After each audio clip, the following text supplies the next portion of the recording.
Kahina Bahloul l'assure, il ne s'agissait pas de transgression. En devenant en 2019 la première femme imam de France, cette ancienne comptable de 42 ans devenue théologienne a pourtant brisé un tabou, un choix qui a été le fruit d'une longue construction. Je ne me suis pas réveillée un matin et je me suis dit j'ai envie de devenir imam. L'islam est d'abord une spiritualité, comme toutes les religions. C'est d'abord un cheminement intérieur qui nous amène d'abord à une meilleure connaissance de nous-mêmes et puis à nous questionner sur notre rapport au monde et à l'altérité qui nous entoure. Kahina Bahloul a fondé une mosquée qui s'inscrit dans un courant libéral. Pour elle, l'islam est une expérience individuelle qui peut être partagée ou non dans l'espace public. Et cette question de la place de la religion dans la société domine à nouveau le débat en France.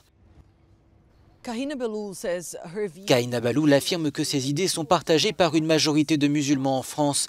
Mais selon un sondage publié l'année dernière, 74% des jeunes Français musulmans de moins de 25 ans placent l'islam au-dessus des lois de la République. 45% d'entre eux pensent aussi que leur religion n'est pas compatible avec les valeurs de la société française. En 2020, le président Emmanuel Macron s'est attaqué à ce qu'il a appelé les séparatismes. Le projet de loi du gouvernement a été adopté par l'Assemblée nationale en première lecture et le Sénat a voté une version durcie par la droite. Députés et sénateurs vont devoir maintenant se mettre d'accord sur un texte commun. Celui-ci vise principalement à lutter contre l'islam radical.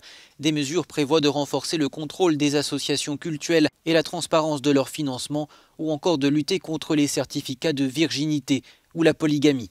Nous vivons encore sur une pensée qui a été produite au Moyen-Âge. Les écoles juridiques de l'islam, aujourd'hui, où toute la partie normative de la religion musulmane, elle émane d'une pensée médiévale. Aujourd'hui, ce n'est plus possible.